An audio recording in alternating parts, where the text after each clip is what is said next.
আজকে 53 বছর শেষ, 54 বছর চলছে স্বাধীনতার পরে। এত মুসলমান বাংলাদেশে থাকার পরে ইসলামের শক্তিটা উত্থান হয় নাই। অনেক সময় দেখা গেছে আমাদের আলেম ওলামা এবং ইসলামের অনেক দলগুলো আমাদের ভূমিকা ছিল পরগাছার দায়িত্ব, মানে অন্য গাছের উপরে ভর দিয়েছে। কি কথা ঠিক ভাবে? নিজেরা গাছ হওয়ার চেষ্টা অনেকে আমরা করি, কথা ঠিক কিনা? তাহলে এই ইসলামী নীতি আদর্শটা সর্বনাইতে মনে আছে। একজনে বলতেছে অন্য দল করে, বলতেছে হুজুর আমি আল্লাহ রাব্বুল আলামিনের সমস্ত হুকুম নিয়ম অন্য নজরে আছে সবই নিয়ম অনুযায়ী মানি, কিন্তু রাষ্ট্র পরিচালনার ব্যাপারে বলতেছে এক দলের কথা যে সেই নীতি আদর্শ মানি। হুজুর এতে কোনো অসুবিধা আছে? আমাকে বলতেছে আমি কইল আচ্ছা, তাহলে আমার আল্লাহ সব ব্যাপারে পারে আর রাষ্ট্র পরিচালনার ব্যাপারে আমার মালিক অপারগ।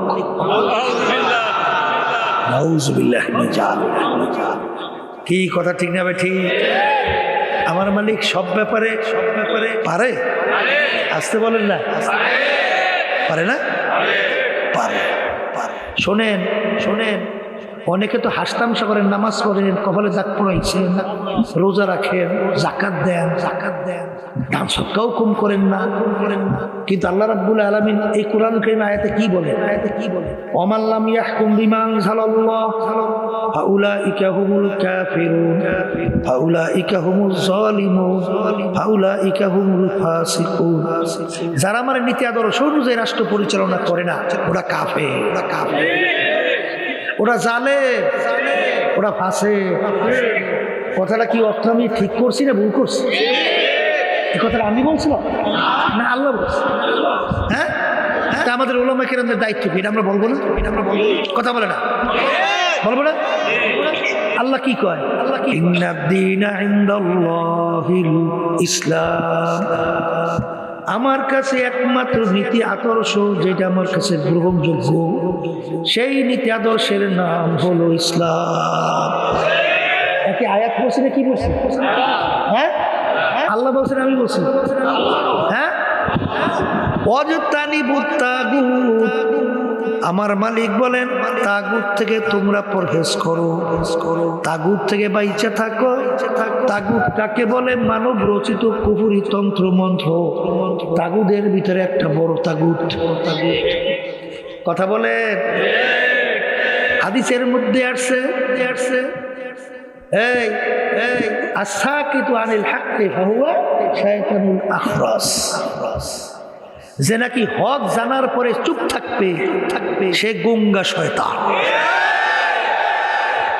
আর আমাকে দোষ তো এতটুকু। হ্যাঁ, আমরা এইটা বলি, এই না বললে আল্লাহর কাছে গঙ্গা শয়তানই উঠবো না, বলা লাগবে। এখন কে মানবেন বা না মানবেন এ দায়িত্ব আমাদের, দায়িত্ব। এ জোর করে মানাবার দায়িত্ব আমরা আনিও নাই। তবে মনে রেখে আমার বাজানদেরকে বলি, পর্দালে মা বোনেরা যারা শুনতেছে, কোরআনুল কারীমে আল্লাহ কি বলতেছে? ইয়াউমা নাদউ কুল্লা উনাসিন বিইমামিহিম। আমার মালিক বলেন প্রত্যেকটা মানুষকে কিয়ামতের ময়দানে আমি তার দলের নেতা নেত্রীর সঙ্গে ডাকবো। ডাইকে আমার মালিক বলতেছে তোমার দলের নেতা নেত্রী যেদিকে যায় ওদের পিছনে তোমরা সেদিকে যাও। কোরআন সব আয়াত কিনা, কথা কয় না? এখানে কি দুই একজন না সব মানুষ? কথা বলে। আর বুখারী শরীফ হাদিসে আল্লাহ রাসূল সাল্লাল্লাহু আলাইহি ওয়াসাল্লাম কি বলেন? মান তাশাব্বাহা বিকওমিন ফাহুয়া মিনহুম। দুনিয়ার ভিতরে তুমি যেই দলভুক্ত যেই দলের নেতা নেত্রীকে মহব্বত কইরা তাদের পদঙ্ক অনুসরণ করে চলবা, তাদের সঙ্গে তোমাদের হাসর, এবং তাদের সঙ্গে তোমাদের হাসর হবে অর্থ কি? যার সঙ্গে যার মহব্বত তার সঙ্গে তার কিয়ামত। কি কথা কয় না? এক এক শ্রেণী আমার বাজাররা পর্দা হলে মা বোনেরা নামাজ পড়ে, রোজা রাখে, হজ আদায় করে, যাকাত দেয়, তাসবিহ মাওলার জিকির করে, তাহাজ্জুদের নামাজও কোনো কামাই নাই। ভালো না খারাপ? ভালো না খারাপ? কথা কয় না। আমি আমার বাজারদেরকে জিজ্ঞাসা করি, বাজার আচ্ছা আপনার আমার নামাজ, আপনার আমার রোজা, আপনার আমার হজ, আপনার আমার যাকাত, আপনার আমার দান সদকা, আচ্ছা এগুলো আমার মালিকের খুব দরকার?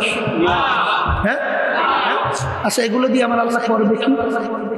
আল্লাহর নামাজের দরকার, রোজার দরকার, হজের দরকার, কথা বললেন, কথা বললেন, কি কোনো দরকার আছে? এই তাহলে আল্লাহর এগুলো কোনো দরকার? কুরবানির পশু আমরা জবাই, গোশত রক্ত আল্লাহর কাছে যায়, আমরা এগুলো করি কেন? বলে আল্লাহর হুকুম পালন করার জন্য করি। আমার মালিকের তোমার আমার নামাজের কোনো প্রয়োজন নাই, রোজার কোনো প্রয়োজন নাই, হজের কোনো প্রয়োজন নাই, যাকাতের কোনো প্রয়োজন নাই। আমার মালিক বলছেন এর জন্য হুকুম পালন করার জন্য আদায় করি। কথা ঠিক না? অনেকে তো মনে করেন ওই বনি ইসরাঈলের ঘটনা হাদিসের মনে রেখেন সবসময়, 1000 বছর আল্লাহর বান্দা ইবাদত করছে না? কত বছর? এই দিনের রোজা রেখে খেয়াল লাগবে, সারা রাত নফল ইবাদতের ভিতরে, তাহাজ্জুদের ভিতরে আল্লাহকে ডাকছে। এখন 1000 বছর যদি ইবাদত করে, তার মনের ভিতরে এই ভাব একটু আসে না যে পার হয়ে গেছি? আসে না? একটু আসে না? হাদিসের ভিতরে ঘটনা আসছে, কিয়ামতের ময়দানে আল্লাহ রাব্বুল আলামিন ওই বান্দাকে জাহান্নামের আগুন যেখানে জ্বালাবে, সেই আগুনের পাশে নিয়ে তাকে দাঁড় করবে। আগুনের ধাপ তার শরীরে পুষতে কলিজা শুকাইয়া পানির জন্য স্থির হয়ে ডাক দেবে, পানি পানি। আল্লাহ বলবেন ফেরেশতা পানি নিয়ে যাও, কিন্তু বিনা মূল্যে তাকে পানি পান করাবা না। কি মূল্যে? বিনা মূল্যে পানি। এই মূল্য কি? 1 গ্লাস পানি, কলে যখন চাবে, ভাই আমাকে একটু পানি পাই, আমাকে একটু পানি পাই। হে আল্লাহর বান্দা, বিনা মূল্যে তো আমি পানি দেই, মূল্য পাই কই? কলে দুনিয়ার ভিতরে 1000 বছর যে ইবাদত করছো, ওই সমস্ত সওয়াব যদি আমাকে দিতে পারো, এর বিনিময়ে 1 গ্লাস পানি তোমাকে পান করাইতে পারি। তাই যার পানির পিপাসায় কলিজা শুকাইয়া যায়, তখন পানির কি প্রয়োজন? রোজার দিন গরমে, দুপুরের সময় কাজ করিয়া, মাগরিবের আগে কি বোঝে? মনে এক পুষ্করির পানিও মনে 30 মিনিট। হ্যাঁ, আর এরকম 2-1 দিন আমার ঘটনা হয়েছে, এই জন্য বলতেছি। সুবহানাল্লাহ। সামনে লইয়েছে, মনে হয় যে সব খাইয়ে ফেলার, এ পানি এতে হবে যে কায়দায় পিপাসা লাগছে। তাই যখন পিপাসা লাগে তখন বোঝে যে পানির তখন কত আল্লাহর বান্দা বলবেন, ভাই সমস্ত সব তোমাকে আমি দিয়ে দিলাম। আমার কলিজাটা বের হইয়া যায়, রুহুটা বের হইয়া যায়, 1 গ্লাস পানি আমাকে পান করো। যখন গ্লাস পানি পান করবে, আল্লাহ রাব্বুল আলামিন ডাক দিয়ে বলবেন, বান্দা দাঁড়াও। আজকে 1000 বছরের ইবাদত, 1 গ্লাস পানির বিনিময়ে তাকে সব দিয়ে দিলা, আর তোমাকে দুনিয়া 1000 গ্লাস পানি পান করাইলাম, এর বিনিময়ে তুমি আমাকে কি দিবা? তখন বান্দা সিজদায় পড়ে কান্দে আর বলে, মালিক তোমার রহমত ছাড়া বেহেশতে যাওয়ার কোনো কায়দা নাই। তখন আল্লাহ রাব্বুল আলামিন বান্দাকে মাফ করে দেবে। তাহলে আমার বাজানদেরকে বলতেছি, শোনেন, বারবার বলি, আজকেও বলি, কোরআনুল কারীম নতুন ভাবে আর নাযিল হবে? পরিবর্তন হবে? নবী আর আসবে? নবীও আসবে না, কোরআনুল কারীমও পরিবর্তন হবে না। দিনের ভিতরে বাড়তি কমতি কোনো দিকে আসবে? তাও আসবে না। দিন পরিপূর্ণ। দিন কি? ওই কোরআনুল কারীমের ভিতরে আল্লাহ যে বলেছেন, উদখুলু ফিস-সিলমি কাফা, দিনের ভিতরে পুরো ঢোকো। এক শ্রেণী আমার বাজানরা দরবেশ হচ্ছে, হলে ডাক পড়ছে। কিন্তু আল্লাহ কি তোমার কপালে দাগ পড়ে চায়? নাহলে হুকুম পালন করতে চায়। বুজুর্গি কি নেহি হামকো জরুরত, গোলাম আপনা বানালে খুদায়া। হে আমার মালিক, আমার বুজুর্গ দরকার নাই, পীরগিরি দরকার নাই, মুফতিগিরি দরকার নাই, সাইকুলাতি দরকার নাই, ওই ক্ষতি বিমান দরকার নাই, ওই অমুক সম্মান তোমার দরকার নাই। দরকার হইল দয়াময় করে তুমি আমাকে তোমার গোলাম হিসেবে, আর গোলামের দরজা মর্যাদা সবচেয়ে বড়। কারণ আল্লাহ রাব্বুল আলামিন তার রাসূলের ব্যাপারে কি বলছে?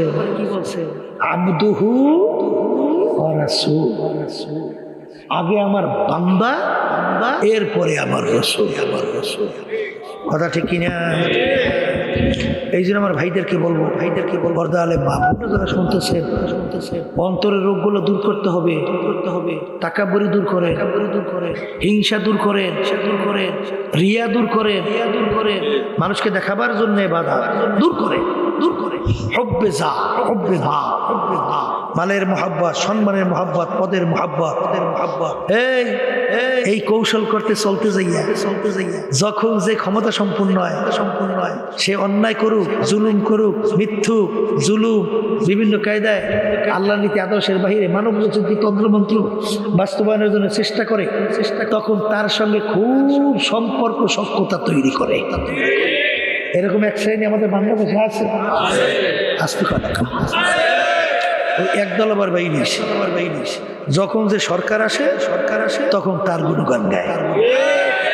তখন বলে, এই বেটা তোর কেমন চরিত্র, তোর চরিত্রটা কি, এই বেটা তুই আগে করছো এখন করে দিয়ে বলে, এই বেটা আমার চরিত্র ঠিকই আছে, আমার নীতিমিতি কোনো পরিবর্তন করি বলে, হ্যাঁ কি বলে, আমি সবসময় সরকারের দলে থাকি, সরকারের।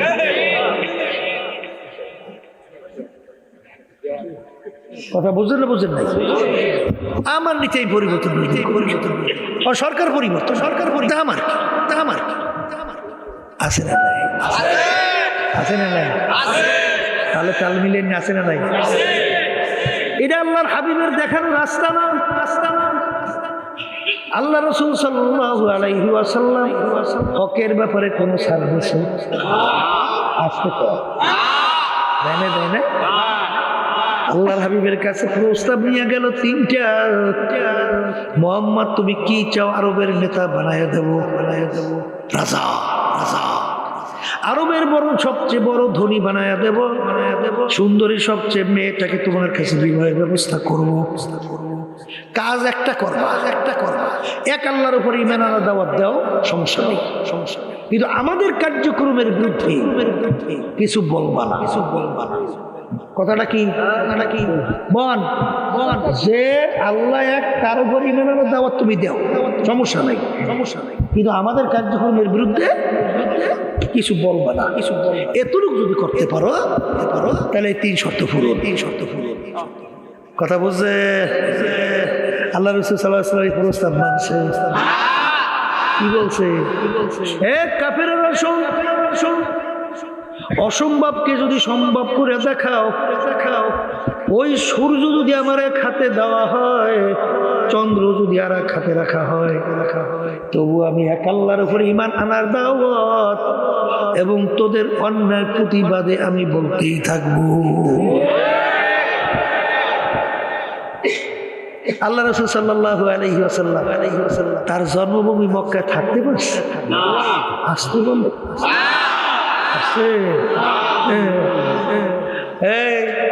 আবুল ফয়েজের নাম শুনছেন? আবুল ফজল ফয়েজি নাম শুনছেন? বাদশা আকবর এসো, বাদশা আকবর দিনে ইলাহি প্রতিষ্ঠিত করছি। দিনে ইলাহি বোঝেন নাই? মানে হিন্দু, খ্রিস্টান, মুসলমান, বৌদ্ধ সব একাকার করিয়া একটা ধর্ম বানাইছে, নাম রাখছে দিন ইলাহি। কথা বুঝুন? দেখো তখন ওই যে সরকারের দল আর তাদের একটু অনুকম্পা পাবে, তাদের থেকে একটু সুবিধা নেবে, অমুক করবে, সমুক করবে। এর জন্য আবুল ফজল ফয়েজি তখন এই বাদশা আকবরের পক্ষে তখন ফতোয়া জারি করছে। আর তখন মুজাদ্দিদ আল ফেসানি রহমাতুল্লাহি আলাইহি তিনি হকের পক্ষে তখন তিনি আওয়াজ তুলছিলেন। কথা ঠিক কিনা? এই বাদশাহ আকবর মিটিং ডাকছে, ওরে বাদশার মিটিং এর জৌলস, লোকে লোকর আর হকের পক্ষে মুজাদ্দিদ আল ফেসানি রহমাতুল্লাহি আলাইহি তিনি একটা মিটিং দেখছেন পাশে ছোট্ট পরিমাণ কি আল্লাহর কি কুদরত, যা আল হক ওয়া জাহাক আল বাতিল ইন্নাল বাতিলা কানা যাহুকা। হক আসলে বাতিল দূর, আলো আসছে অন্ধকার দৌড়ায়। ঠিক কিনা? আল্লাহ এমন এক করলার মতো ঝড় দিল আবুল ফজলের অর্থাৎ বাদশাহ আকবরের সমস্ত মিটিং সব হইয়া উড়াই গেছে। আর পাশে মুজাদ্দিদ আল ফেসানি রহমাতুল্লাহি আলাইহি তার মজলিসকে আল্লাহ অক্ষত অবস্থায় রেখেছে। কথা ঠিক কিনা? শোনেন ওই বিভিন্ন সময় বলতে থাকি অনেক বড় নেতা বুঝছে যে সরমুন আলী অত টেনশন করিয়া লাভ তাকি 1987 সালে ইসলামী আন্দোলন প্রতিষ্ঠিত হয়েছে। ঠিক না? কত বছর গেছে কিন্তু এর ভিতরে একটা এমপিও আমাদের দলীয় ব্যানারে মার্কায় সংসদে গেছে। হ্যাঁ, আমাকে যাওয়ার কোনো সুযোগ ছিল না বুঝি? হ্যাঁ, বহু সুযোগ ছিল, এটা আপনারা জানবেন না, আমি জানি।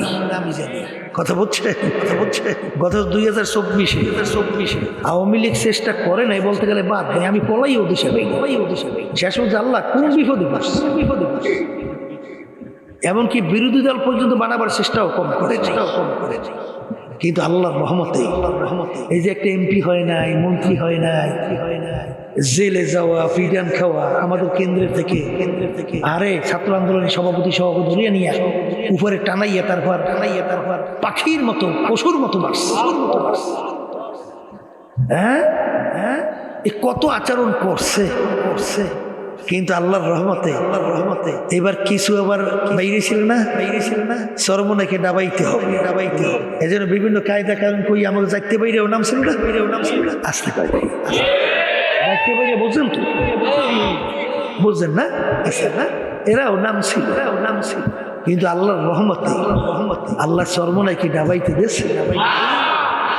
বরং আল্লাহ রাব্বুল আলামিন আরো বাড়াইতে আছে। কথা ঠিক কি রে? বাড়াইতেছে না? আজকে বাংলাদেশে যদি কোনো রাজনৈতিক দল একটা চ্যালেঞ্জ হিসেবে বলতে পারে কোনো বদনামের কালির সাপ নাই, আল্লাহ রাব্বুল সেটা আমরা বলতে পারি।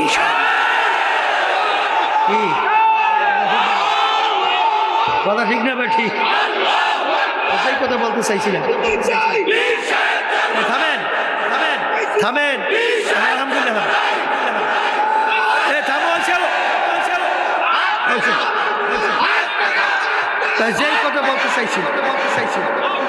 যেই কথা বলতে চাইছি অনেক সময় আমাদেরকে নিয়ে বিভিন্ন সময় এই এমপির প্রস্তাব দেয়, মন্ত্রিত্বের প্রস্তাব দেয়। তখন আমি একটু হাস দিয়ে বলি আসলে আপনার সরমনে ঠিক এই সব লোক দেখাই কোনো লাভ নাই।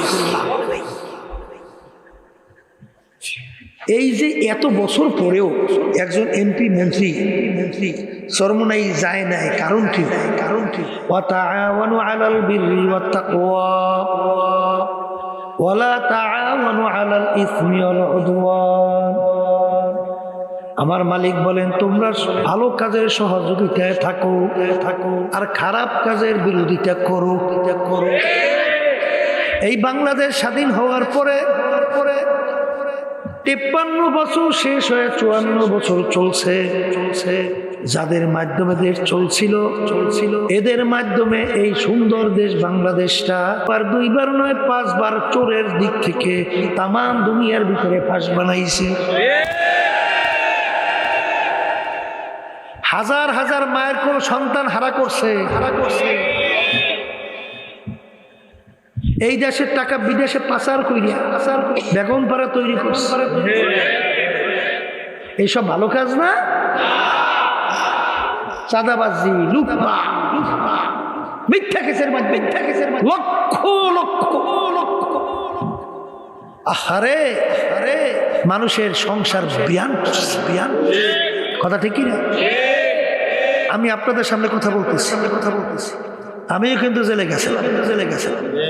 জানেন আমাদের 5 ভাইকে কেস দিয়েছিল বিএনপি সময় 2003 না জানি 4 সাল, 3 না 2003 সালে আমাদের বিরুদ্ধে কি অভিযোগ ছিল তা জানেন? আমরা নাকি বিএনপির এক নেতার পকেট থেকে 5,000 টাকা ছিনতাই করে চুরি করছি।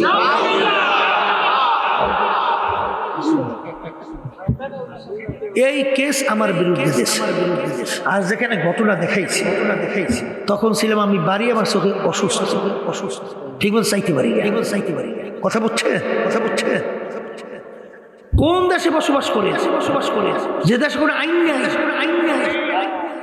এই বরিশাল কোর্ট ম্যাজিস্ট্রেট এই গ্রাউন্ডের উপরে আমাদেরকে 5 বছর সাজা দিয়ে দিচ্ছে। কোন দেশে আছে? তখন কোনো মানুষ বিচার পায়? কথা কয় না। দেখেন না অবস্থা যে এক সরকারের সময় ফাঁসির আসামি, আবার পরিবর্তনের পরে এই বেকসুর খামাস। কোন দেশ? এদেশে মানুষ বসবাস করতে পারে? বলেন না পারে। হ্যাঁ, এরকম মিথ্যা কেসের মাধ্যমে লক্ষ লক্ষ পরিবারকে নিঃস্ব করে ভালো না খারাপ? একটা সাধারণ পানের দোকান পর্যন্ত দোকানদারি করতে হলে চাঁদা দেওয়া লাগে। ভালো না খারাপ? হ্যাঁ, এই যে হাজার হাজার মায়ের কোলগুলো সন্তান হারা করে পাখির মতো গুলি করে রাস্তায় ফালাইয়া দেয়। ভালো না খারাপ? এখন খারাপ যদি হয়, আমার মালিক বলেন খারাপ কাজের বিরোধিতা করে আর ভালো কাজের সহযোগিতা করে। এখন ইসলামী আন্দোলন বাংলাদেশ এদের ক্ষমতায় যাওয়ার জন্য 2-1টা এমপি মন্ত্রিত্বের জন্য এরা ক্ষমতায় যাওয়ার জন্য আমরা সিঁড়ি হিসেবে ব্যবহৃত হব। এই জন্য আল্লাহর রহমতে আপনাদের দোয়ায় আল্লাহর ফজল করমে জালেমদের, চাঁদাবাজদের, খুনিদের, টাকা পাচারকারীদের, মিথ্যুকদের এবং যারা নাকি এই দেশে বৈশা আমাদের দেশকে অন্য দেশের দালাল হিসেবে ব্যবহার করাইছে, এদের আল্লাহর ফজল করমে আমরা সহযোগী হইতে যাই না। এতে আমাদের ভিতরে কোনো দুর্বলতা আছে? বলেন না, কোনো দুর্বলতা আছে? কেন নাই? কারণ বাজার সবসময় মনে রাখেন, ঘুষখোর, সুদখোর, চোর ও যত বড় মেয়া হোক না কেন, আর ভিতরে একটা দুর্বলতা থাকে। আর একটা রাস্তার ফকির, একটা রিকশাওয়ালা আমার বাজার যদি সৎ হয়, তার ভিতরে একটা অন্তরে বড় প্রবল শক্তি অর্জন হয়। এই জন্যই তো বাজানদেরকে বলো, পর্দালে মা বোনদেরকে বলো, শুনে কখনোই চোরদের সহযোগী হইয়েন না, কখনোই চাঁদাবাজদের সহযোগী হইয়েন না। কারণ কি তা জানেন না? এই চোরারা, এই খুনিরা, এই মিথ্যুকরা, জালেমরা আপনার সহযোগিতার মাধ্যমে ক্ষমতার চেয়ারে বৈশা যত দুর্নীতি করবে, প্রত্যেকটা একটা গুনার অংশ আপনার আমল নামায় জমা হবে। আমার আব্বাজান রাহমাতুল্লাহ আলাইহি বলতেন, আমার জীবনে আমি ভোট দিছি মাত্র কয়েকটা। কেন? বলে আমার কামাই আমি করি, আমার খাওন আমি খাই। আমার কামাই কেউ করিয়ে দিয়ে যায়? তা আমার কামাই যদি কেউ করিয়ে না দিয়ে যায়, আমার কামাই আমি করিয়া আমার সংসার আমি চালাই। আর আমি একটা সাধারণ ভোট মানে কি? মতামত প্রকাশ করা। ভোট মানে সহযোগিতা করা। ভোট মানে সাক্ষী দেওয়া। কি কথা রাখা? ভোট মানে সহযোগিতা করা, ঠিক না? এই নীতি আদর্শ নিয়ে আসবে। তুমি কোনটা চাও? সিল মারছেন, মনে করছেন শেষ, আপনি ওইটা সমর্থন দিয়েছেন, এইটা আমি মানি, এইটা আমি পছন্দ করি, এই জন্য এইটা মারছি, এইটা আমি সহযোগিতা করছি, আমার মতামত প্রকাশ করছি। এর নাম কিন্তু ভোট। এই জন্য আব্বাজান রাহমাতুল্লাহি আলাইহি বলতেন ভোট দিয়া কেউ গরিব হয় না, কেউ ধনীও হয় না, কিন্তু ভোট দিয়া কিন্তু ঈমান যাওয়ার সম্ভাবনা থাকে। এই যে আমি ফজলুল করিম অত ঠেকি নাই, অত ঠেকি নাই যে আমার খাওয়ানো আমি খাবো, আমার কবরে আমি যাব, আমার কবর প্রস্তুত আমি দেব। আরেকম জালেমদের, খুনিদের, মিথ্যুকদের এবং আল্লাহর নীতি আদর্শের বাহিরে যে নীতি আদর্শ বাস্তবায়ন করতে চাই কুবুরি, তাদের আমি সহযোগিতা করব। এত ঠেকন ঠেকিনি আমি ফজলুল করিম। কথা ঠিক কিনা? অনেকে আসতামশা মনে করি, আর কেউ রাগও করি, ওই দেখবেন তাকি ওসমানী সাহেব হুজুর, এই তিনি কিন্তু এই নির্বাচনের ভোটের ব্যাপারে কিতাব লেখছে, বই লেখছে, পড়িয়ে এগুলো জান না। وتعاونوا على البر والتقوى ولا تعاونوا على الإثم والعدوان। ভালো কাজের সহযোগিতা করো, খারাপ কাজের বিরোধিতা করো। কথা কয় না? ঠিক না? ঠিক। এই আল্লাহর বান্দারা, পর্দার আলে মা বোনেরা, হুব্বুদ দুনিয়া রাসু কুল্লি খাতিয়াতিন। আল্লাহ রাসূল সাল্লাল্লাহু আলাইহি ওয়াসাল্লাম বলেন, এটা কি অন্তরের রোগ?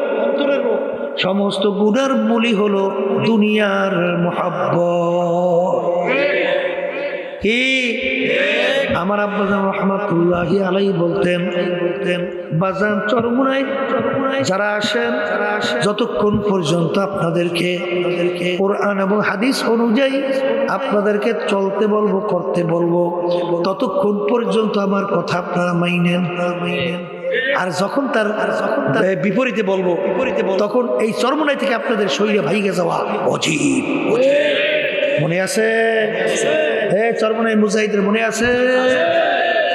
মনে যদি থাকে আমার বাজানদেরকে বলবো, পর্দালে মা বোনদেরকে বলবো, সব সময় মনে রাখো, ভালো কাজের সহযোগিতা, খারাপ কাজের বিরোধিতা। কি রাজি আছি? বলেন ভালো কাজের সহযোগিতা কে কে আছি? আল্লাহ সবাই উঠান, আল্লাহ দেখো। পর্দালে মা বোনরা হাত উঠে, আল্লাহ দেখো। আলহামদুলিল্লাহ, হাত নামান। আর সবসময় খারাপ কাজের বিরোধিতা করবো। এই জন্য বলেন কথা ঠিক না? এই চোরের সহযোগিতা হইয়েন না, ডাকাইতের সহযোগী হইয়েন না, চাঁদাবাজদের সহযোগী হইয়েন না, কি মিথ্যাবাজদের সহযোগী হইয়েন না। যারা মানুষকে কষ্ট দেয়, মিথ্যা কেসের মাধ্যমে লক্ষ লক্ষ পরিবার ধ্বংস করে, তাদের সহযোগী হইয়েন না। এই কথা ঠিক না? এ আল্লাহর বান্দারা, পর্দার মা বোনেরা, বাজান কলবকে পরিষ্কার করো। আর পরিষ্কার কলব না করা পর্যন্ত বেহেশতে কিন্তু ঢুকতে পারবা না। কথা কয় না? রোগাগ্রস্ত কলব কখনোই পবিত্র বেহেশতের ভিতরে জায়গা আমার মালিক দেবেন না। এই রোগা কলব পরিষ্কার করার জন্য, চিকিৎসার জন্য আমার মালিক বানাইয়া রাখছে হসপিটাল, তার নাম হলো জাহান্নাম। আল্লাহ আপনি আমাকে, আমাদের সবাইকে মাফ করে দিয়েন। জাহান্নাম কেমন ভয়াবহ! আল্লাহু আকবার। আল্লাহর হাবিব বলে, এত বড় ভয়াবহ শাস্তি কেউ কোনোদিন দেখে নাই, কোনোদিন শোনে নাই, কেউ কোনোদিন কল্পনাও করতে পারে নাই। তার চেয়েও কঠিন। আল্লাহ আপনি আমাকে, আমাদের সবাইকে মাফ করে দিয়েন। এ দুনিয়াদার পাগল আমার বাবারা, দুনিয়া থাকো অবস্থায় মাঝে মাঝে একটু নিরিবিলি খাওয়া করো। সাধারণ দুনিয়ার আগুনের ভিতরে আঙ্গুল ঢুকাও। 1 মিনিট আঙ্গুল রাখার শক্তি দুনিয়ার কোনো মানুষের নাই। কিন্তু আল্লাহ রাসূল সাল্লাল্লাহু আলাইহি ওয়াসাল্লাম বলেন, জাহান্নামের আগুন দুনিয়ার আগুনের চেয়ে 70 গুণ তেজের আগুন। আল্লাহ আপনি আমাকে, আমাদের সবাইকে মাফ করে দিন। জাহান্নামের আগুন কেমন ভয়াবহ হবে আল্লাহ রাব্বুল আলামিন কোরআনুল কারীমের ভিতরে বলেন নারুল্লাহিল মুকাদাতুল্লাতী তাত্তালিউ আলাল আফইদা, এমন ভয়ানক এত কঠিন দুনিয়ার আগুন আপনি যত কঠিন ভাবে জ্বালান না কেন বাজান 100-200 হাত দূর থেকে আর আগুনের তাপ গায়ে লাগে না। কিন্তু জাহান্নামের আগুন এমন তেজের আগুন, দুনিয়ার আগুন জ্বালাইতে প্রথম নরম নরম জিনিস লাগে, কিন্তু জাহান্নামের আগুন এমন তেজের হবে আমার মালিক বলেন জাহান্নামের আগুন আমার মালিক জ্বালাবে মানুষ এবং পাথর দ্বারা। আল্লাহ আপনি আমাকে আমাদের সবাইকে মাফ করে দিয়ে। আমার দাদা জান রহমাতুল্লাহ আলাইহি তার কথা শুনছিলাম, তিনি গারো পাহাড়ে গেছিলেন দেখার জন্য। দাদা যান হাঁটতেছেন, আল্লাহ কুদরত দেখে হঠাৎ একটা গাছের গোড়ায় যাইয়া দাদা ওয়াল করিয়া চিল্লাইয়া কান্দে। সাথীরা বলে ব্যাপার কি হুজুর? অসুস্থ মানুষ এত কেন কান্দে? দৌড়ে যাইয়া দাদাকে ধরল, হুজুর কি হইল, আপনি এত কেন কান্দেন? তখন দাদা যান গাছের গোড়ার পাথরের দিকে ইঙ্গিত কইরা বলে দেখো দেখো আমার মাওলার ভয়, আমার মাওলার জাহান্নামের ভয়। পাথরগুলা কিভাবে কাঁদতে কাঁদতে নহর জারি কইরা দিছে, আর আমি ইসহাক মানুষ,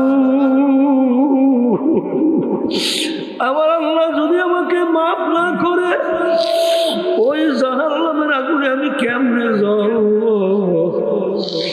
এই কথা বলে আর দাদা রহমাতুল্লাহ আলাইহি জোরে চিল্লাইয়ে কাঁদলে।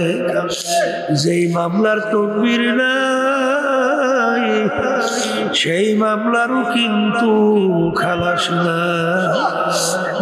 কবরের যাত্রীরা সাহাবায়ে কেরামদের ইতিহাস পড়িয়া দেখেন, আল্লাহর ওলিদের ইতিহাস পড়িয়া দেখেন। ওমর ফারুক রাদিয়াল্লাহু তাআলা আনহু আমার মালিকের ভয়, আমার মালিকের জাহান্নামের ভয়, আমার মালিকের আযাব ও গজবের ভয় কাঁদতে কাঁদতে গালের ভিতরে 2টা দাগ পড়ে ফেলছিল। আমি ঔষধ লাগান ভালো হবে। এ আমার সাথীরা, মালিক যখন জিজ্ঞেস করবে ওমর কি নিয়ে আসছো, বলবো মালিক তোমার ভয়, তোমার আযাব গজবের ভয়। কাঁদতে কাঁদতে দাগ পরে নিয়ে আসছি। আর ওসমান গনি রাদিয়াল্লাহু তাআলা আনহু আর অনেক সময় কবর দেখলে এমন ভাবে অজরে কান্না শুরু করতে, কাঁদতে কাঁদতে অনেক সময় দাঁড়ানো অবস্থায় ঠাস করে বসে পড়ত। লোকেরা বলে হুজুর আপনি কবর দেখতে এরকম কেন অস্থির হইয়া? তিনি বলে ও আমার সাথীরা, আখিরাতের যেই কয়টা ঘাটি তার প্রথম নম্বর ঘাটি হইল কবর। এই কবরে যার সঙ্গে ভালো ব্যবহার হবে সামনের ঘাটিতেও ভালো ব্যবহারের আশা করা যায়।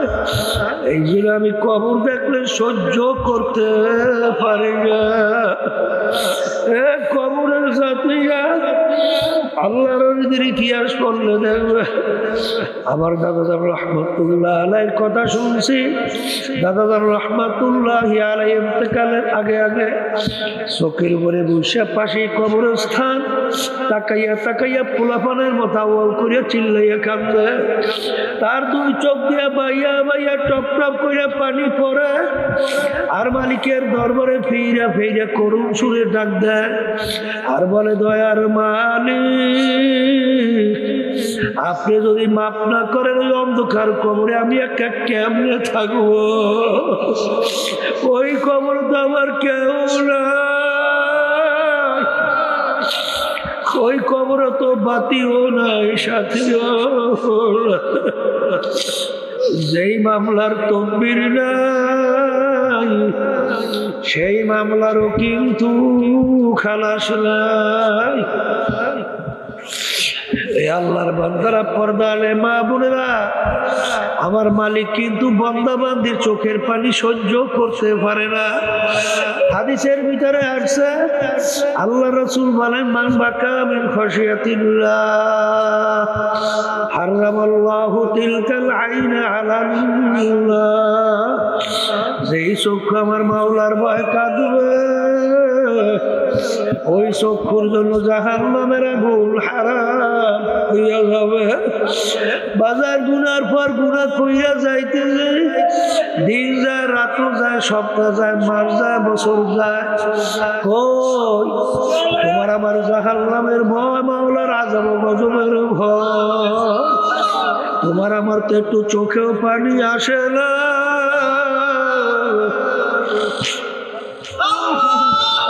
এই মামলার তকবীর নাই, তার কিন্তু খালাস নাই। এই আল্লাহর বান্দারা, পর্দা নেই মা বোনেরা, আল্লাহর হাবিব বলেন, ইবুকু ইবুকু ফাইল্লাম তাবুকু ফাতাবাকু। এ আমার উম্মতেরা, কান্দো কান্দো, কান্না না আসলে কান্নার ভান ধরো। বাজার কই, আজকে দুনিয়ায় সম্মান নষ্ট হয়ে গেলে চোখে পানি রাখা যায় না। বাজান, সম্পদ নষ্ট হয়ে গেলে চোখে পানি রাখা যায় না। সম্পদ নষ্ট হলে চোখে পানি রাখা যায় না। তোমার আমার গুনার কারণে জাহান্নামের আগুনে জ্বলছে, ওই জাহান্নামের আগুনে চোখের পানি ছাড়া ঠান্ডা হয় না। এই জন্য আমার বাজানদেরকে বলবো, পর্দালে মামুদেরকে বলবা, আমার মালিক বড় দয়ার মালিক, বড় মায়ার মালিক।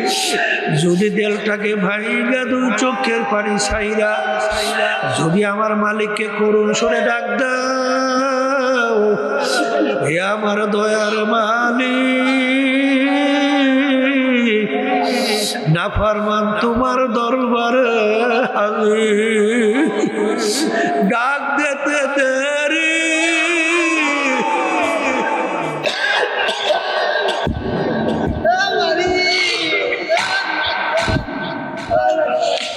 আমার মালিক তোমাকে আমাকে মাফ করতে মুহূর্তও দেরি করবে না। আমার মালিক বলেন, মান আতানি আমশি আতাইতুহু হারওয়ালা। হে বান্দা বান্দি, তুই যদি আমাকে পাওয়ার জন্য তুই যদি হাইটা হাইটা রওনা করো, আখারে আমার রহমত দৌড় দেবে তোকে টাইনা কুদরতি কোলে জায়গা দেওয়ার জন্য। এই জন্য আমার বাজানদেরকে বলবো, পর্দালে মা আল্লাহর বান্দারা, পর্দালে মা বোনেরা, হে কবরের যাত্রীরা, কবরে কিন্তু কোনো দলাদলি নাই, কবরে কোনো টাকার গরম নাই, দলের কোনো পরিচয় নাই। কে পীর কে মুড়ি এই পরিচয় কিন্তু কবরে নাই। কর্তব্য উদ্দেশ্য হলো সেখানে যাওয়ার পর দিনের দিন তেল আমাদের নাকের দিকে চোখে অন্তরের থেকে ওই গুণ, ওই যে রোগগুলা দূর হয়, তাকাব্বুরি, হিংসা, রিয়া, হজবিলা, হকবিমাল, হজব, রাগ, বিভিন্ন কায়দায় কিবাদ শেখায়, সব বিভিন্ন দূর হয়। বাজার, আগে চোখে পানি ছিল না, এখন ঠেকাই আল্লাহর ফলে চোখে পানি রাখা যায় না। আরে যেই জায়গায় গেলে দিনের দিন আল্লাহর স্মরণ আসে, আল্লাহর ভয় ভিতরে পয়দা হয়, এরকম জায়গায় যাইয়া তওবা করিয়া মাওলার কবুল দিয়া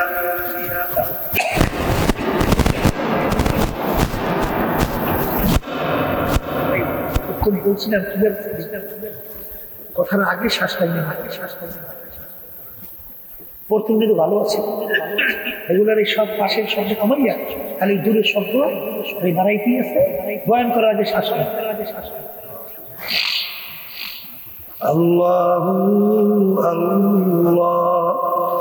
এই জন্য আমার বাজানদেরকে বলবো, পর্দালে মা বোনদেরকে বলবো, আমার মালিক যখন মাহফিলে নিয়ে আসছে, আমার মালিকের দরবারে দুই চোখের পানি চাইয়া আমার মালিকের কাছে তাওবা ইস্তেগফার করো, তাওবাতুন নাসুহা।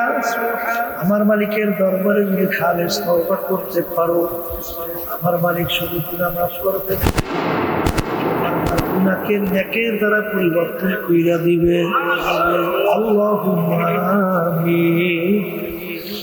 এই ঘরের মেয়ে লোকরা হাত উঠাও, গুনার কথা মনে করো, দুই চোখের পানি ফালা। আমার মালিকের দরবারে কান্দো আর মাপ চাও। যদি কান্না না আসে মনকে বুঝাও করে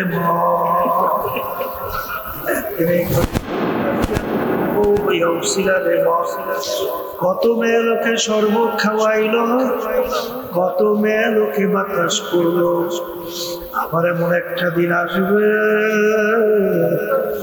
এই ঘরে দরজা দিয়া মরা লাশ হইয়া বাবা ছেলে কান্দে মামা করে।